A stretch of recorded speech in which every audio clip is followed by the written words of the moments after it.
kalau memang kalian berani, bawakan satu kata di dalam Injilmu, tidak usah dalam Al-Quran, dalam kitabmu kalian, bawakan satu ayat atau satu kata. Yesus berkata, aku Tuhan, atau aku anak Tuhan. Tak ada. Mengapa? Karena Allah kekalkan kata itu. Bahkan beliau tidak menjawab ketika Siti Maryam menunjukkan, dia tidak berkata aku Isa, tapi dia berkata aku hamba Allah, inni abdullah. Lanjut.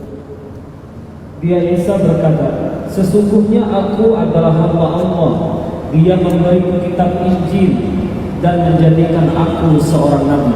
Subhanallah, ini masih anak kecil, masih anak bayi sudah terima wahyu. Dahsyat, dahsyat. Jangan heran kalau apa yang dapat oleh Nabi Isa dahsyat. Terima wahyu dia masih anak bayi, terima kitab Injil, menjadi nabi dia masih anak bayi, itu biasa. Mengapa? Karena terwujud ciptaan Nabi Isa dari awal memang dahsyat. Apalagi habis itu.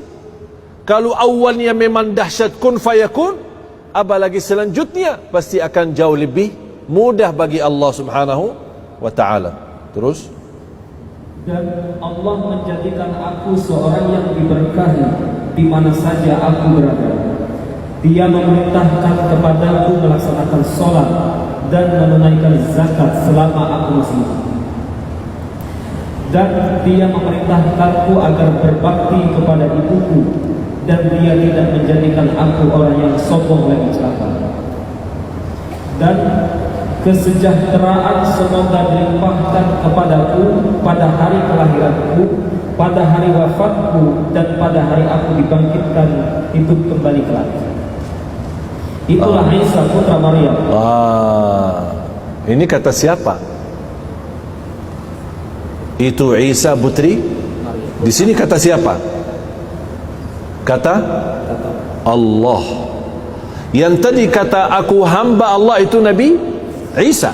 Allah sampaikan cerita apa kata-kata Nabi Isa di saat itu. Tapi yang boleh sebutkan dirinya membawa nama aslinya bukan Nabi Isa sendiri.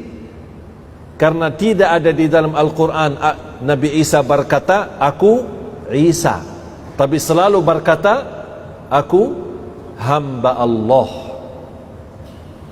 Bagaimana hamba Allah menjadi Tuhan? Ya, terus. Itulah Isa putra Maryam yang mengatakan perkataan yang benar yang mereka ragukan kebenarannya. Masalahnya kalau mereka non-muslim meragukan Nabi Isa Tuhan, anak Tuhan atau hamba Allah, itu alasan mereka, biar mereka punya alasan. Tapi yang aku heran, kebenaran itu diragukan oleh orang muslim yang sudah sendiri membaca qul huwallahu ahad Allahus samad lam yalid wa lam yulad wa lam yakul lahu kufuwan ahad. Semuanya hafal. Hafal enggak qul hu? Hafal. Karena sunnah ba'diyah selalu qul hu.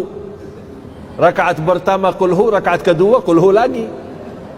Hafal, mudah, enak. Ayat yang begitu pendek tapi subhanallah dari segi makna luas. Akidah. Ini akidah kita orang muslim, qul huwallahu ahad. Akidah. Bahkan mencintai surah ini terjamin kita dapat surga Allah. Bahkan Rasulullah SAW bersabda di hadis yang sahih, man qara'a qul huwallahu ahad fil yawmi wal layla 10 marratin banallahu lahu baitan fil jannah. Barang siapa yang membaca qul huwallahu ahad dalam sehari dan semalam 10 kali saja, dapat rumah dalam surga Allah Subhanahu wa ta'ala. Bahkan ada seorang sahabat yang memang selalu suka baca ayat ini, surah Al-Ikhlas, qul huwallahu ahad. Sambil jamaah heran, kok ini kamu suka aja baca qul huwallahu ahad? Sambil lapor kepada Rasul, ya Rasulullah, ini imam kita tapi selalu qul huwallahu ahad mulu. Baca surah lain tambah lagi qul huwallahu ahad, tidak mau ruku', seolah-olah belum puas sama ayat-ayat lain, harus tambah qul hu baru ruku'. Misal baca Al-Fatihah, baca idza jaa nasrullah innahu kana tawwaba, tidak mau ruku', qul huwallahu ahad dulu baru ruku'. Dia merasa belum mantap kalau tidak disertai dengan qul huwallahu ahad. Apa kata beliau? Saya imam kalian dan begitulah bacaan saya. Kalau kalian tidak mau, carilah imam lain. Mereka lapor kepada Rasul, ya Rasulullah, ini kok imam kita seperti ini, qul hu mulu. Setiap rakaat dia baca satu ayat, tambah lagi qul hu. Rakaat kedua baca ayat, tambah lagi qul hu. Rasul panggil, "Mengapa kamu suka seperti itu?"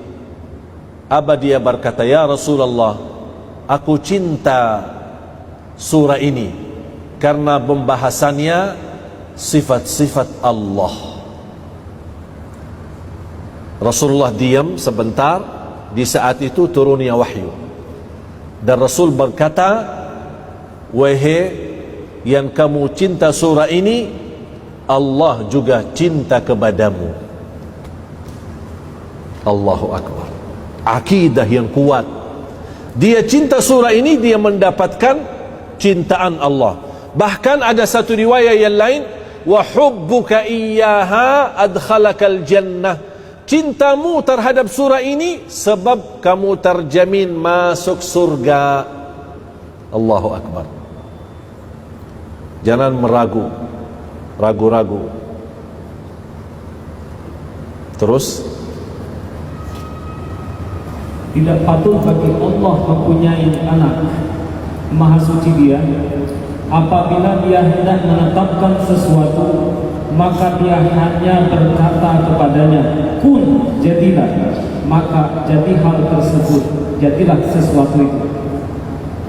Isa berkata, dan sesungguhnya Allah itu adalah Tuhanku dan Tuhanmu, maka sembahlah Dia. Inilah yang dinamakan jalan yang lurus. Ini jalan yang ihdinas siratal, suratul Fatihah. Jamaah sekalian, kalau bukan waktu mempelajari suratul Fatihah, mendalami arti suratul Fatihah, kita butuh seperti pertemuan ini selama 7 hari. Kita butuh pertemuan seperti ini selama 7 hari. Mengapa? Supaya memantapkan mendalami surat Al-Fatihah. Oleh karena itu, miskin orang muslim yang hafal surah Al-Fatihah tapi tidak bisa tuntaskan kekhusyuan dalam salat. Miskin orang muslim yang hafal suratul Fatihah tapi dia tidak bisa menangis saat membaca Al-Fatihah. Miskin seorang muslim ketika dia sakit, dia tidak bisa tuntaskan kesembuhannya melalui suratul Fatihah. Miskin orang muslim yang dia sudah hafal suratul Fatihah tapi tidak bisa membawa keberkahan yang begitu dahsyat dari suratul Fatihah. Karena mohon maaf, walaupun kita hafal suratul Fatihah, belum mampu menartikan maknanya, menhayati isinya.